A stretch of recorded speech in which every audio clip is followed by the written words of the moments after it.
In this film, we will go beyond the Kailasa or Kailasanatha temple and explore the most interesting caves located to the left and right of it in the Ellora complex in India.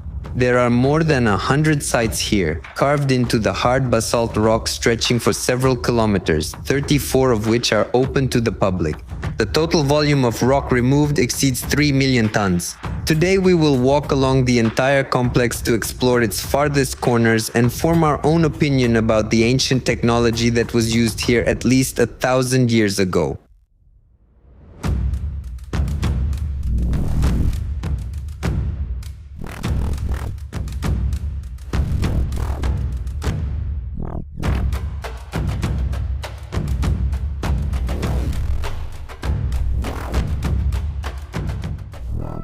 The official history, though not certain, dates the work done here to the 6th to 10th centuries AD and believes that all this colossal volume of rock was removed by hand, using ordinary chisels. We conducted our own experiment with this rock, the video of which is available on the channel, and we seriously doubted that those deep marks, which cover literally all the surfaces here, could have been made in such a way. Such damage as parallel grooves as well as deep penetrating holes. It is impossible to inflict such damage on a basalt mass even with the strongest blows using modern steel tools, which also quickly become dull, break, and therefore need constant sharpening or even replacement. Having experienced this ourselves, we could no longer see in the 6th century cave complex traces of work done only with chisels. In terms of power, they resembled the work of a hydraulic hammer, while the other signs seemed to indicate a more plastic structure of the basalt itself. That sounds almost unbelievable, but still more likely than a chisel. Basalt needs to be heated up to 900 degrees for the crystal lattice of the minerals to start breaking down, so that the rock stops crumbling into dust and fragments when struck and becomes plastic. But even if we naively imagine that such an inferno was created here with some kind of forges, let's not forget about the neighboring caves. Barabar in the state of Bihar, whose complex geometry is almost 99% perfect and the quality of the surface polishing exceeds modern factory standards and even approaches that of glass. They also have deep penetrating tool marks from which we took casts, and the pyramidal shape of the tip is clearly imprinted on them. But the Barabar caves are granite, and granite does not become pliable under any conditions known to science. Instead of becoming viscous, granite starts to crack and turn to dust when heated, and in practice it's impossible to leave such marks on it by any known method. The Barabar caves are 1,000 years older than the Ellora caves. Overall, the marks in the granite of the Barabar caves and in the basalt of the Ellora caves are quite similar to each other and could indeed have been made by the same tool. But for that, these cave people of ancient India would somehow have had to go beyond the laws of modern physics, about which they supposedly had only the vaguest notions, if we believe the official history.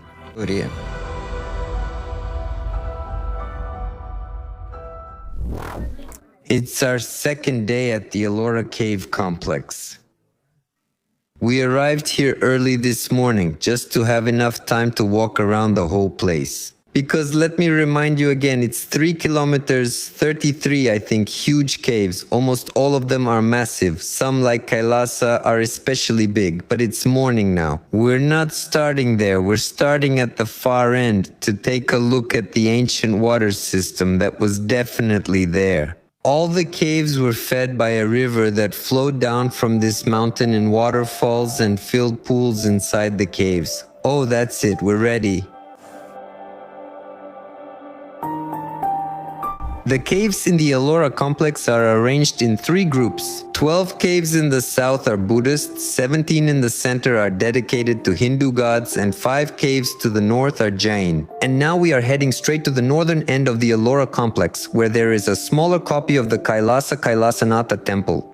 Chota Kailasa, or Little Kailasa, got its name because the carvings resemble those in the Kailasa temple.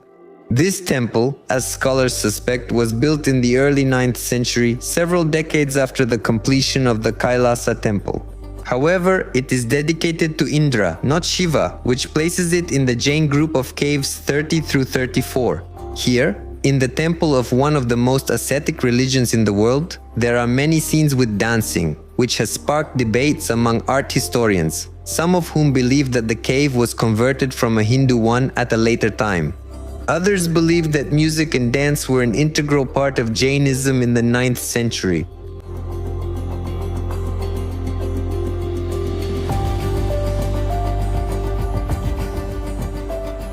Friends, I'm not going to tell you that there's a guard with some kind of mace to the right of the entrance and a guard with some kind of mace to the left. I'm not going to do that.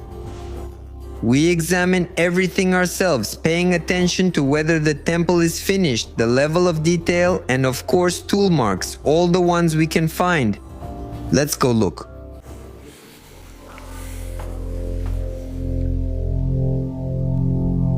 Yes, once again, we're not talking about any laser technologies or high-precision machines from antiquity here specifically. Here we see everything was done by hand. The very heart of the temple in almost every temple looks like this. Buddha sits in the Buddhist temple, and all around him everything is covered with figures. And here, by the way, you can notice that not all the faces were destroyed, which we haven't seen in many places. Somewhere there in the middle, in the Kailasa temple, all the noses are completely destroyed. Here, for some reason, the noses have been preserved. So I'll repeat the question. Could Muslims in the 16th or maybe the 14th century selectively destroy only some of the noses?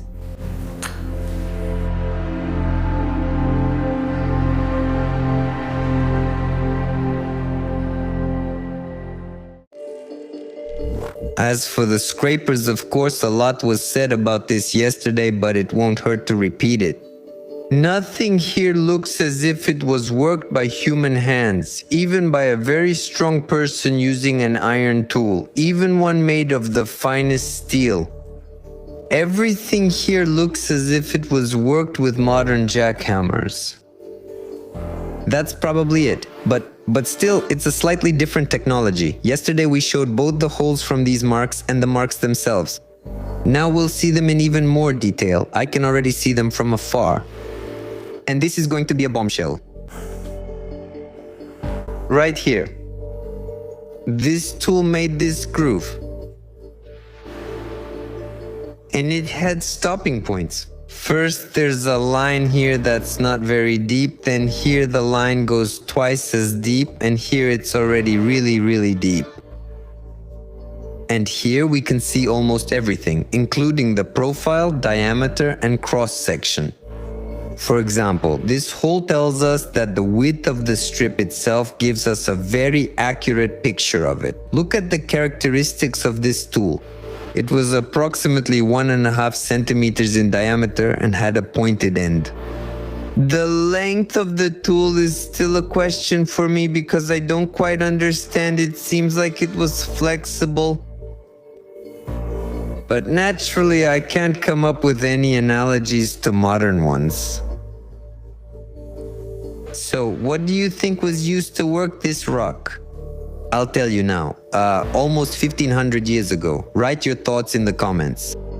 And still, when I closely examine these tool marks left on the basalt rock, even if it's basalt tough, there's really no significant difference in hardness at such depth. The structure of the material, yes, is different, but the surface itself is a challenge even for modern steel tools.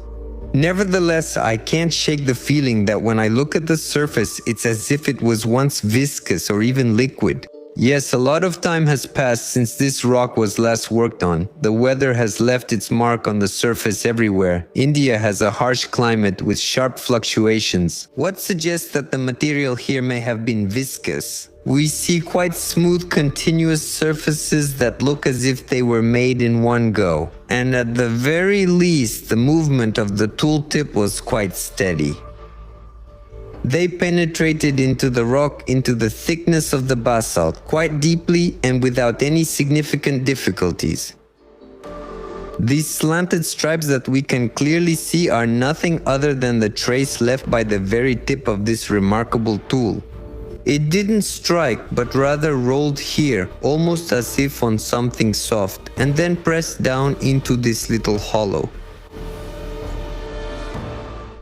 Let's try to follow one of these grooves, starting from here. Here, the previous movement clearly ends with a little hollow, so let's start with this one right here. The groove goes on, the groove goes on, it keeps going, and they all run parallel. And it runs right into this one. Oh, look, by the way, these hollows are really deep. Approximately. Yeah, it goes right into there, and before that it doesn't run into anything. The passage is 1.5 meters long, and you're talking about 100 seaters. And no matter what anyone tells me, the work done in the cave complex of Ellora doesn't look slow. We conducted many experiments on processing hard types of stone, granite, basalt, and including this very basalt. But we couldn't even come close to the marks that are abundant on the local surfaces. That's why, for us, it's something in the realm of high-powered technology, some kind of quarry hydraulic hammers or magical techniques. Technologies for softening basalt or who knows what else, but definitely not manual chiseling. And this is where we fundamentally disagree with the opinion of mainstream scholars, who, I suspect, have never conducted such experiments themselves. Even in places that have been more or less protected from erosion all these years, we can examine the traces and see that there are no marks from impacts on them. So, in fact, we are looking for a tool that had the ability to penetrate even into basalt tuff, which is softer than basalt, without using impact. In other words, someone took a crowbar, possibly a metal crowbar, maybe made of some special kind of metal. Maybe some kind of wire was connected to it, or maybe a mantra was recited over this crowbar, and he just used this crowbar to do it. And just like that, a shaving came off the rock. At least that's how I imagine it. These marks tell me that quite clearly. No, it's just that there isn't a single strike here.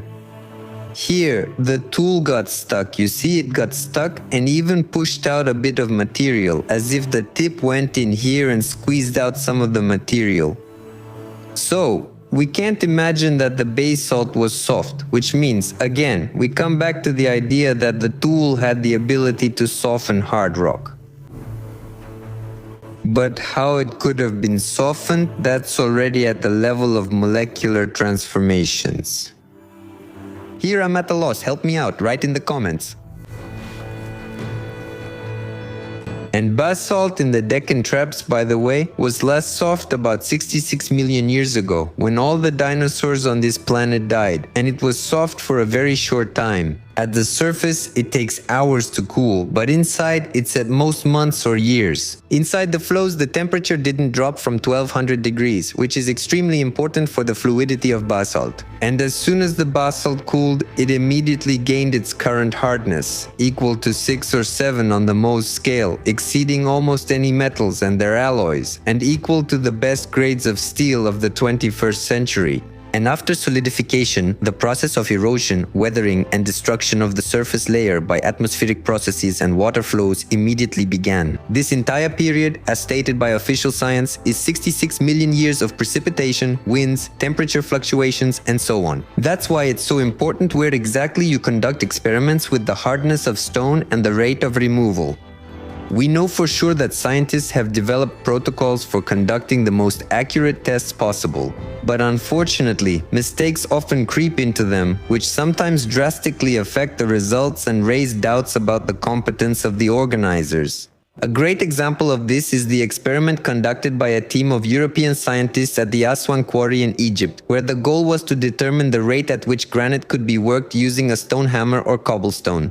The report published by the experimenters shows a very thorough approach and proper scientific documentation of the work carried out.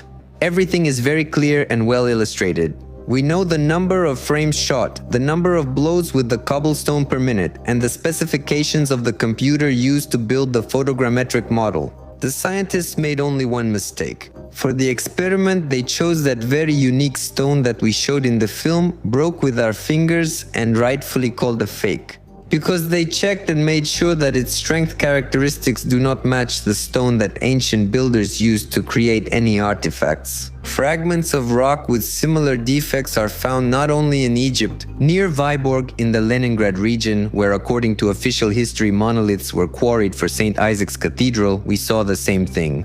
Granite that crumbles at almost any touch can't be worked by any known method. Completely unusable. Rotten stone. We don't know whether European scientists deliberately used this rather rare rotten stone in their experiment. But even it, when processed with a cobblestone, produced a result in science that was 4 times worse in both speed and output compared to the results of a supposedly scientific experiment from 100 years ago. This puts a big question mark on the overall adequacy of early 20th century scientists, something people generally aren't supposed to question, right?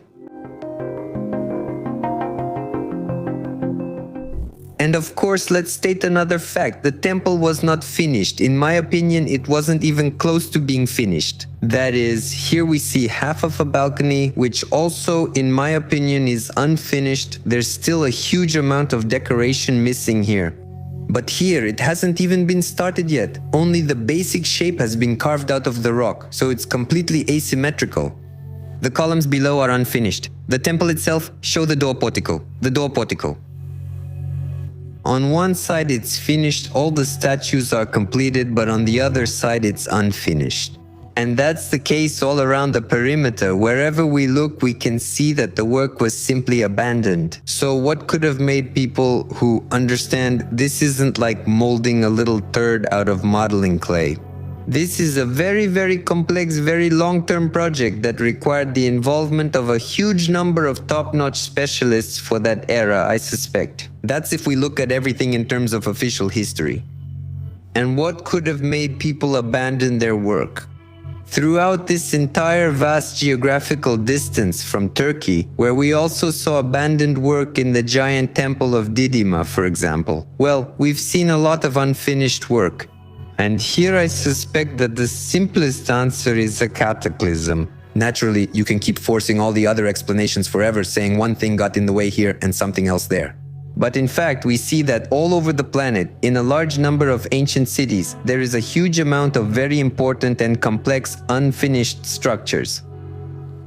What could have made people abandon their work? In almost every cave we see that it's unfinished, not brought to perfection. It's not about perfection, but that they lacked any logical conclusion. In short, according to the official view, quite mundane reasons are given, such as the cessation of funding, changes in regional leaders, or changes in religion. Or there's even a common belief that they suddenly realized how hard it was to work with basalt at the bottom of the temple after removing many thousands of cubic meters of rock. But what is the real reason? We don't know that.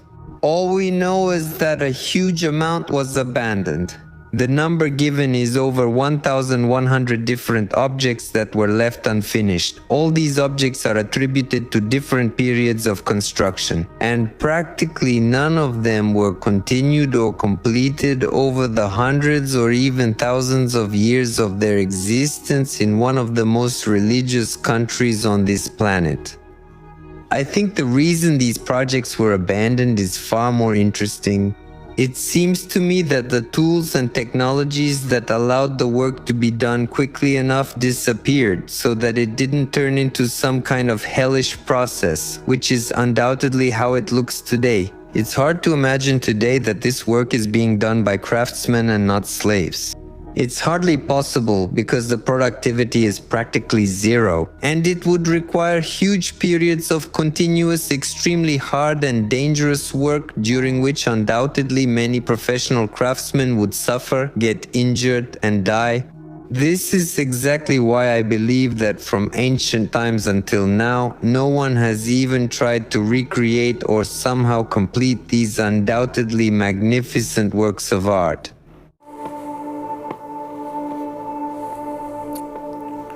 Everything here is very dangerous. So I think that this is actually just an unfinished part of the rock not yet removed. There shouldn't be anything at the end of this staircase, I'm sure. Because just now a large group of elderly Indian women climbed up here, and it's actually really dangerous. You have to walk along the edge.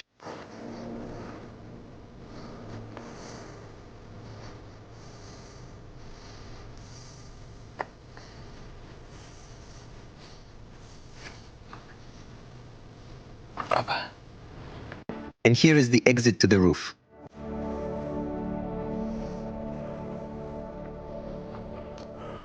Oh, there's a secret passage here.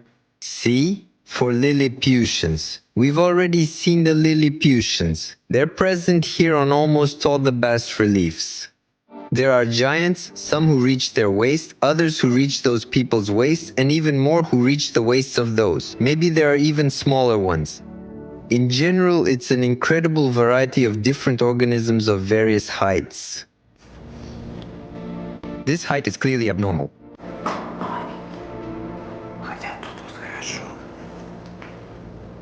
Of course, this headless Buddha and Buddha's companions with their faces completely smashed look really ugly. We cannot show respect for such vandalism.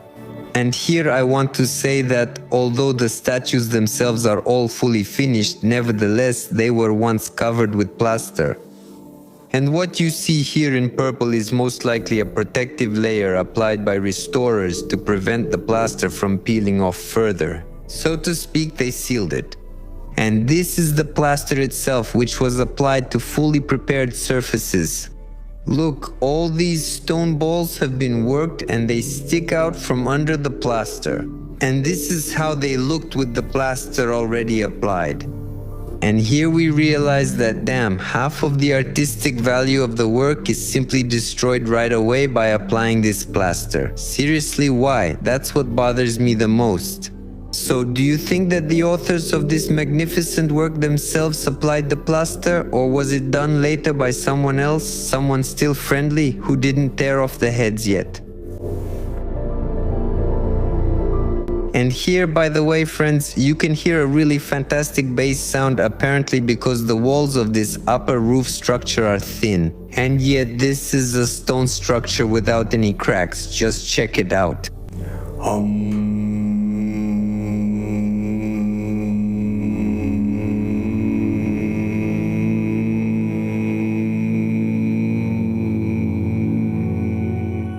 On this wonderful note, I'd like to tell you a bit about the religion of the builders of the northern group of the Ellora caves, Jainism. It is one of the oldest religions in India, based on the ideas of non-violence, self-control, and spiritual liberation.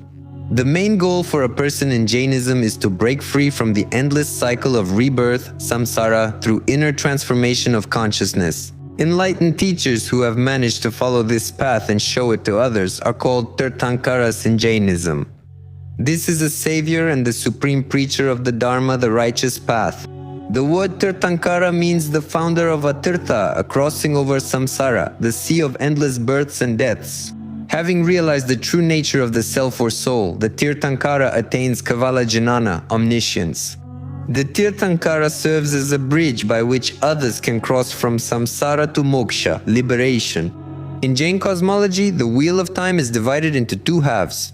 Utsarpini is the ascending cycle of time, and Avasarpini is the descending cycle. It is believed that we are currently in the latter. In each half of the cycle, exactly 24 Tirthankaras appear in this part of the universe. In the past, there were infinitely many of them. The first Tirthankara in the current cycle was Rishabhanatha, who is credited with creating and organizing human society for harmonious living. The 24th and last Tirthankara of the current half-cycle was Mahavira, who lived from 599 to 527 BCE. History records evidence of the existence of Mahavira and his predecessor Parshvanatha, the 23rd Tirthankara. The teachings of the Tirthankaras form the basis of the Jain canons. It is believed that the inner knowledge of a Tirthankara is perfect and identical in all aspects, and his teaching contains no contradictions. The level of detail may vary. The higher the spiritual development and purity of mind in society, the less explanation is required. It is believed that the grace of a Tirthankara is available to all living beings, regardless of religion. It is not difficult to notice the fundamental difference between the approaches of local and Abrahamic religions. The latter promised liberation immediately after the end of earthly life, in exchange for worshipping their symbols and following the laws of their community. Local traditions, on the other hand, insist on an endless cycle of the soul's rebirths until a certain mystical change in self-perception is achieved, which happens through the practice of meditation, with dances being a part of it. And now, some good news for those who think that one day everything will start to get better and maybe are even waiting for the second coming of a certain savior. Yes, all of this will definitely happen. The bad news is when it will happen. The thing is, the fourth period, Dukma Sukma, ended in the 6th century BC. That was the era of religion when renunciation, asceticism, and liberation were possible. In this era, 63 Shalaka Purusha regularly appear, outstanding individuals who promote Jain teachings. The remaining 23 Tirthankaras, including Mahavira, also appeared during this period. The fifth period is called Dukma.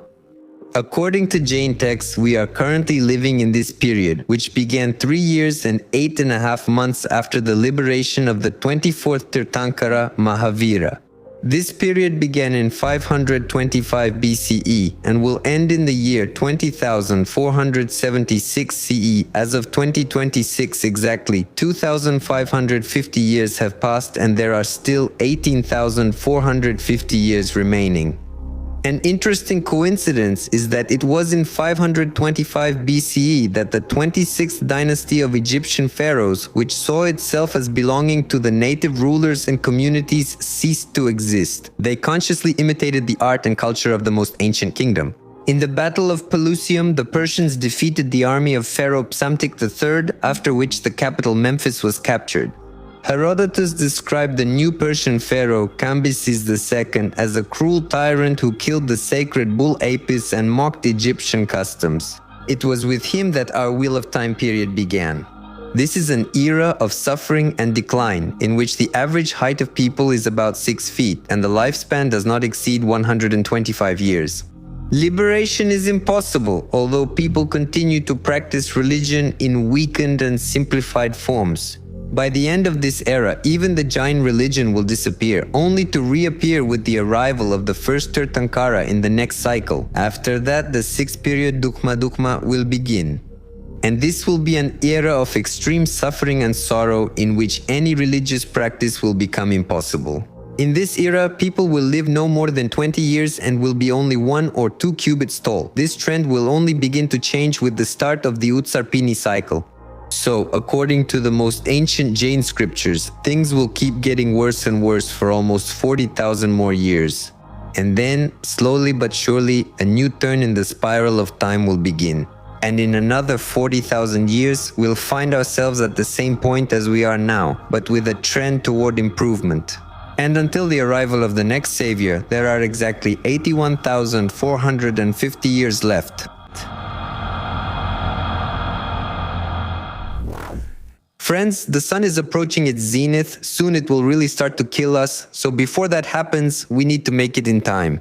Up there, on the hill, there's some kind of river according to the maps, which in the summer, of course, during the rainy season, bursts out into waterfalls that gush like fire hoses. You can see traces of water all around this perimeter, those white marks. The white marks are all traces left by streams of water.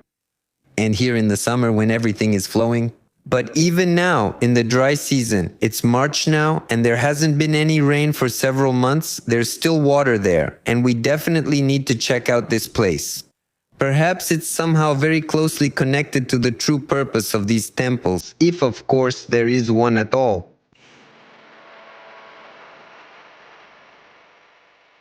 I see water erosion. The entire lower part of this temple has been badly damaged by it.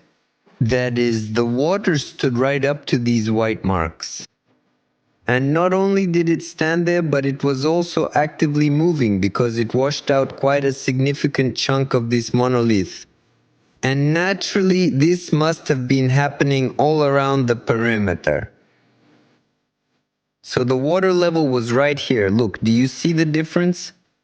This is how high the water was. You can see it, right? You can see it. And it kept going. And over there it was already flooding a good half of the temple, because the temple goes underground at that point.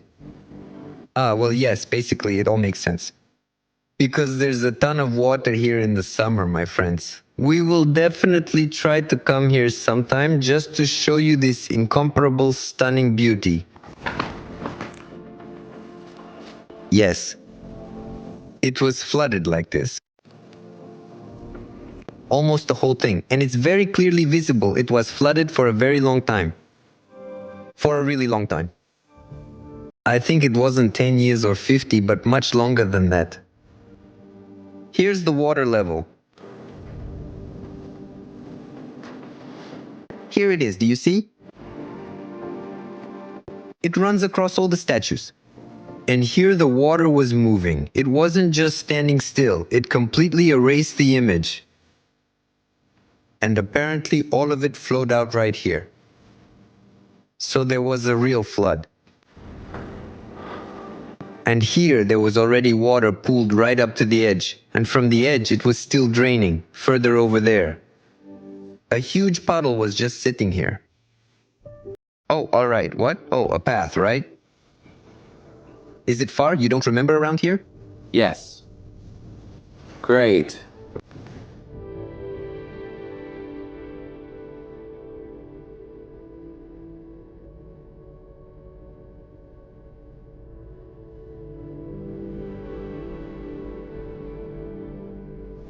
Oh, there it is, the cascade. There's still water left here. Wow, there are so many caves here too. Look, everything is carved out. And of course, this is a huge erosion gully. There was a lot of water here. Wow. Just a few months ago. And obviously over the long sweep of history too. Well, let's take a look from above first and then we'll come back down. This is the place they told us about yesterday. They said it's very quiet here and that people who love to meditate come here. Or you can just sit here and smoke. Yes, that's really true. Even yesterday, when there were probably 1 million people here, there was no one here. Further than the Kailasas. Rarely does anyone leave. Yes, of course, it's a very beautiful place. It's so remote here, there's absolutely no one around, no one at all.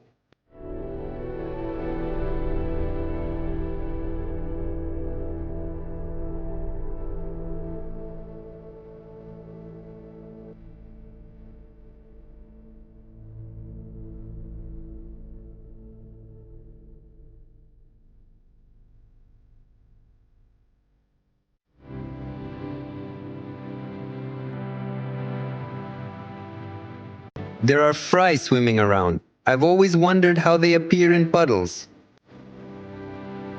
But somehow they appear. So that's how we actually left the territory of the entire temple complex. Beyond this point, the wild areas begin. Goats are grazing. Local residents walk here without any tickets at all. And I want to show you the power of the water that flows here. A wire mesh chain link fence. It used to block absolutely everything here. But I have no doubt that it was the flow of water that simply swept away this entire structure. And now you can see how it twisted and tore out those iron posts that formed its foundation.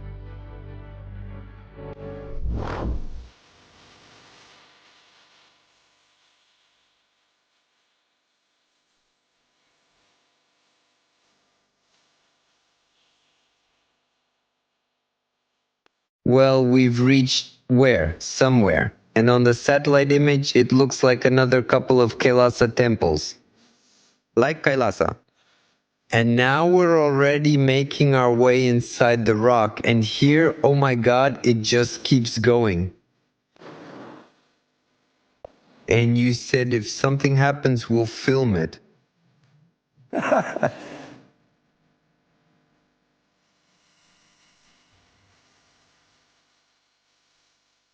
Here you get the full impression that there used to be some kind of equipment here. At the very least, there are grooves and purpose-made holes. These are the thoughts that come to mind when I see this. Well, maybe it was some kind of vat with a bath, the top guy, the most important one, what was it called here? Shanshik. But what interested me the most in this place was the pool. the pool, which was supplied with water, exactly through that break in the rock that we just filmed from above. There, a raging stream of water would plunge right down there, filling quite a substantial volume.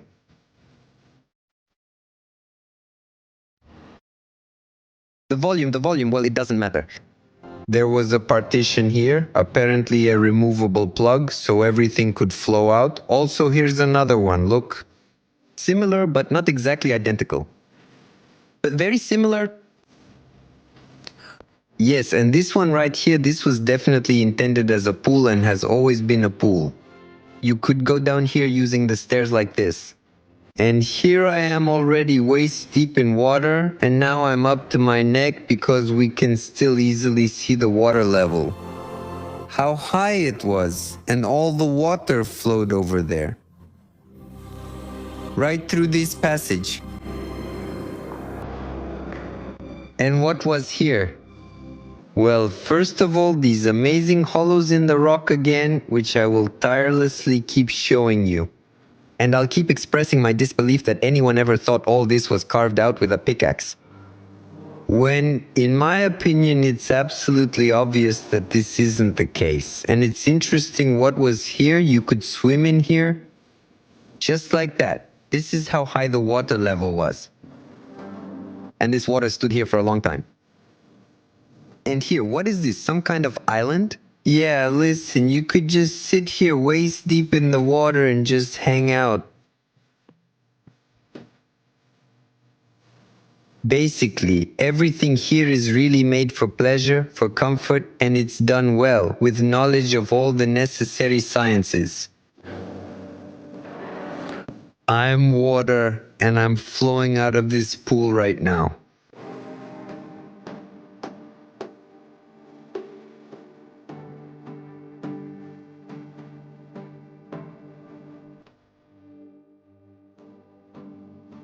The water also came right up to my neck.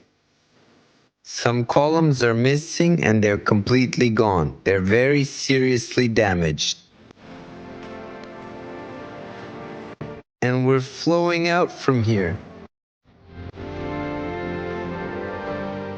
Well, just judging by the sheer volume, we can see that the ancient builders didn't bother at all about compactness, nor did they complain about how hard it is to work with basalt. We don't see anything like that, not even close. I have absolutely no idea where scientists see this. All I see here are huge rooms and the highest level of detail. You can't help but be amazed at the amount of work done in this cave complex, Calling these caves can really give the wrong idea of what a cave is. Huge halls, a lot of open space. It feels like working with basalt was no trouble at all. We keep walking along this complex and it suddenly opens up onto what look like apartment blocks, high-rises. The rooms are incredibly deep. There are many additional halls. At the same time, the surface finishing remains at the highest level. The statues, the columns, everything is done exquisitely. Honestly, I can't even imagine how our civilization in the 21st century could possibly repeat such a process.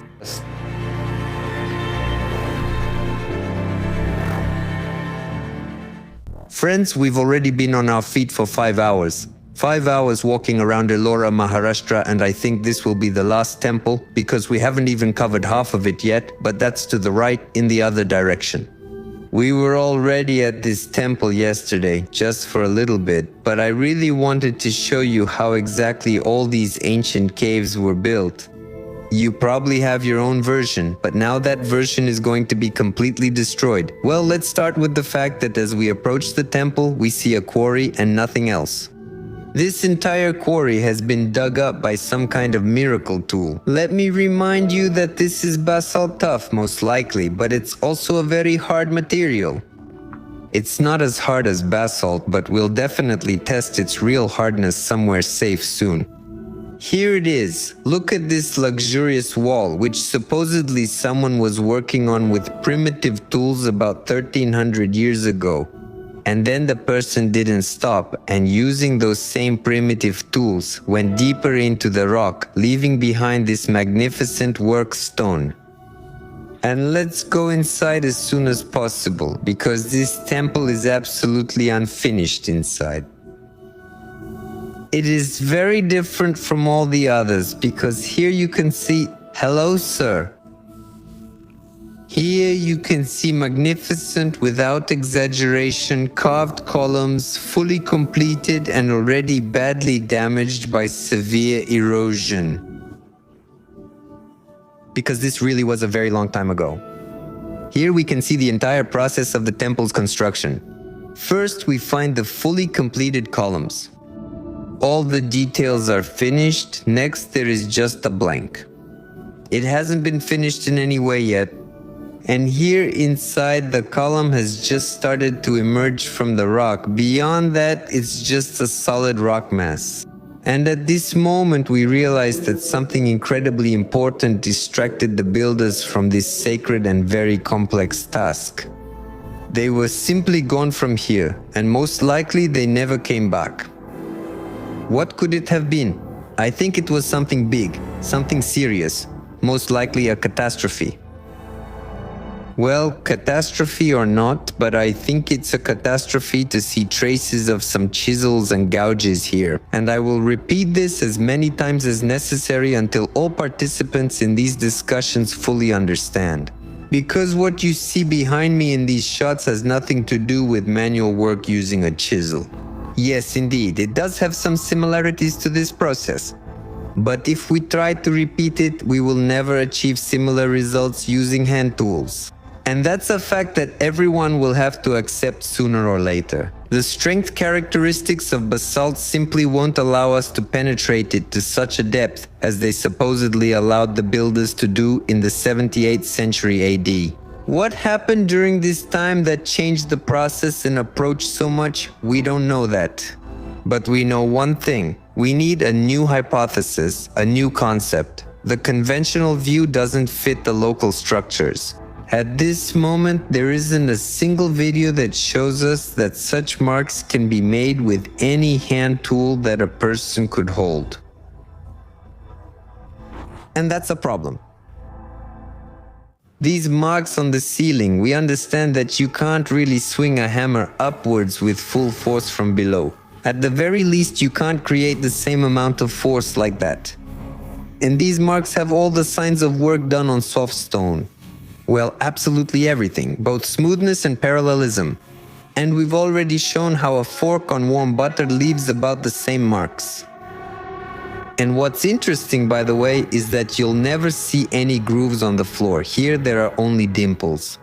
And that means the floor wasn't finished in the same way, which would have been completely obvious. It just stayed as it was when they removed this material. They just took it out. Boom, the floor remains. Took it out, the floor remains. No one specifically made these passes across the floor. That's obvious. Here too, look, you can count them. These are actual steps. Here you can see the processing steps everywhere. Damn, 5 centimeters in any direction. Here it's 10 centimeters, 13 centimeters. That's how they removed it. They got a 5 by 5 square from this tool. This much. It was something really powerful. Here's another long, deep, clear track that's still visible. There's not a single sign of a strike in this track, which simply can't happen when working roughly with stone. A stonemason couldn't make rough work this perfectly, even with jeweler-like precision, and make it look as if there were no strike marks, just to confuse us 1500 years later. I highly doubt it.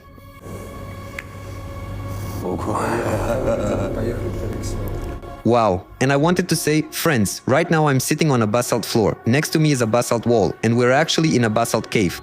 But there's a very strange mark on the floor here. Please, take a look at what it looks like.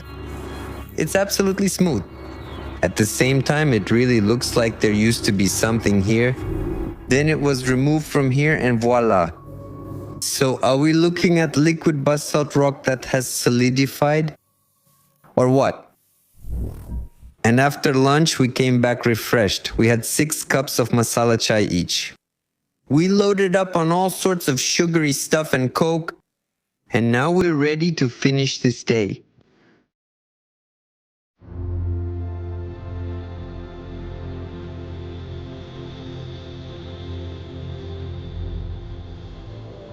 Friends, honestly, I'm at a loss for words. I didn't expect this, to be honest. These were the last 2 caves.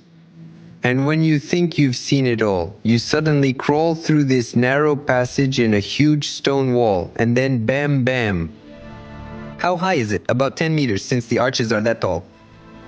And an amazingly calm, peaceful Buddha is looking at you. And literally, by the way, in about half an hour, this patch of sunlight will move right onto him. Right onto him. Want to bet? I have almost no doubt. Yes.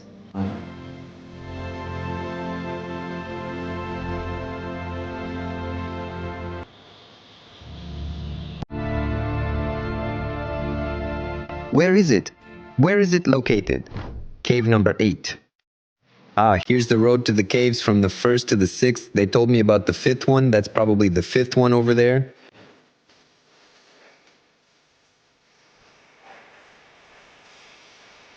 Well, friends, the sun is already setting. We're completely exhausted 3 times over, and that's why this somehow still keeps us going. Which of course can't be said about our memory cards and batteries. They've already died twice. But we just can't leave this place without doing our best, without doing everything, without capturing all this beauty. You never know, there might be a nuclear war or something. Everything could melt, spread out, and splatter. But we, bam, have it all on video. And here's the last cave for today, at least for now. Cave number 5. We don't know what's inside, but we've been told it's one of the coolest ones.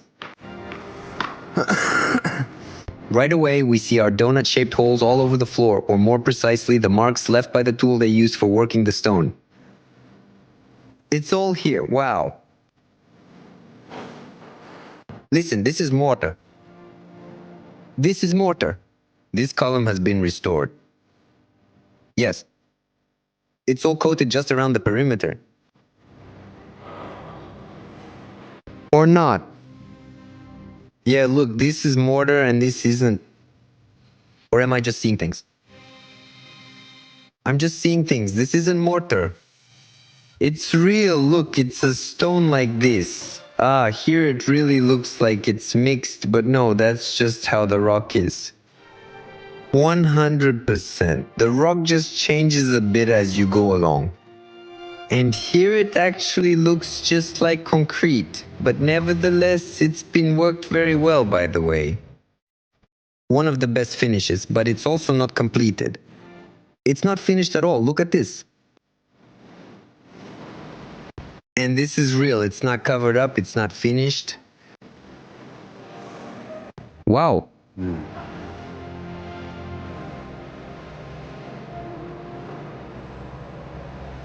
This is seriously amazing. It's probably about 50 meters deep and about 30 meters wide, and there are tunnels going off in all directions. The tunnels are huge. The ceiling has no support at all.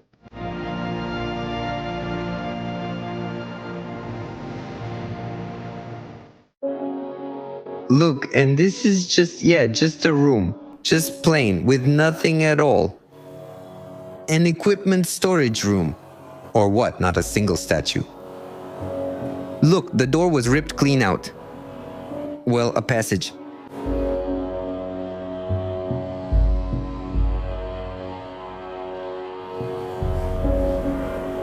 Come on, hold this. Yeah? Damn, for sure. Well, look. 1. Legs. Arms. Here, again, the floor is completely covered with mortar. Why they did it this way, I can't figure out. No. But yes, it's clear to me that all of this is somehow made for a person. Well, I don't know, maybe it's really prison. There is no runoff or blood runoffs here. Sacrifice usually requires this. Yeah. And they spilled it there. Well, maybe. Customs were like that before, as we know. Traditional.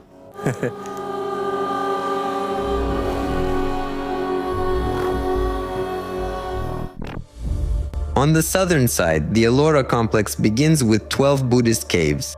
It was originally believed that these caves were the earliest structures, created between the 5th and 8th centuries AD, but modern scholars now believe that the construction of the Hindu caves preceded the construction of the Buddhist caves. This once again reminds us both of the lack of actual scientific data, and that, as new data emerges, dates can shift by hundreds of years in the blink of an eye. 11 out of the 12 Buddhist caves are viharas or monasteries with prayer halls, large multi-story structures carved into the mountainside, including living quarters, bedrooms, kitchens, and other rooms. The monastic caves contain shrines, including images of Buddha, bodhisattvas, and saints. Communal practices took place in the vast halls, aimed at prolonged and meticulous exploration of the inner world of a person. I wonder, am I the only one who feels that over the past couple of thousand years we have come to know less about these practices, not more?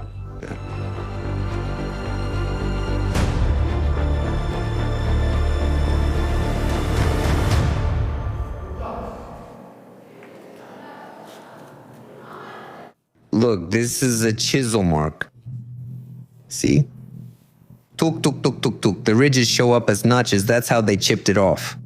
These are the proper tool marks that should be here. I think we'll get exactly the same ones when we try it, but these grooves are insane. We need to figure out what we used to make them, but all this is pretty clear to me. That's it. What? Here they go. Boom, hit, boom, hit, boom, hit. And still, even when carefully examining these marks, it's impossible to completely rule out the theory of preliminary softening of the basalt.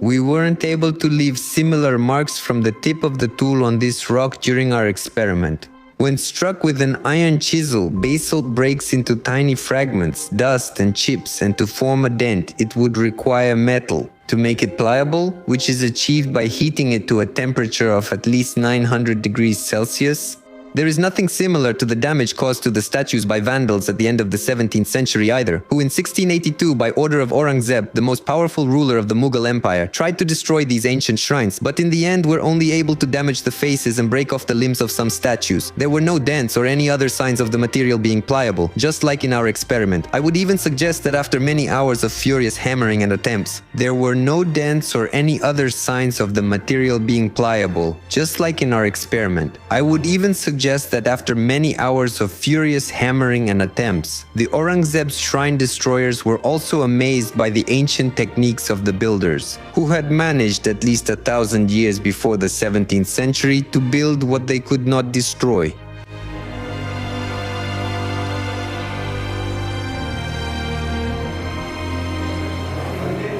And look over there. Over there, the restorers have put crack monitors there. If the crack suddenly starts to spread, these glass plates will break and then they'll know that they need to take some action. A crack runs through the monolith here.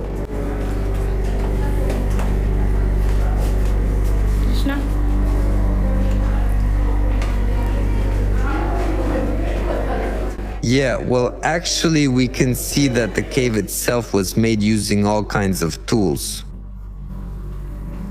Oh, sorry.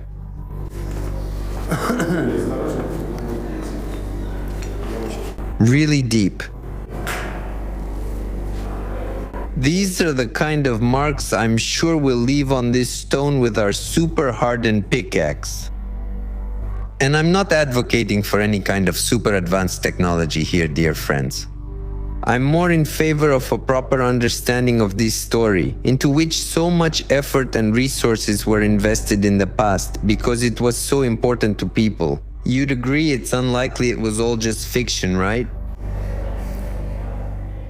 And perhaps one of the most important questions that remains after visiting these places isn't even about the technology, but about the purpose for which all of this was created. For centuries, people carved entire temple complexes into the rocks, huge spaces going deep into the mountains. And they were dedicated not to war, not to power, not to achievements in science and technology, but to the practice of inner concentration, meditation, and the study of consciousness as such. The Dharmic traditions of ancient India paid enormous attention to this. And perhaps modern science still greatly underestimates this aspect of the ancient world. Because we are used to looking at history through the lens of material tools, dating, and technologies. But judging by the scale and lore, for people of that time, exploring the inner state of a person was no less important than exploring the external world. And perhaps this is exactly where one of the main mysteries of these places lies.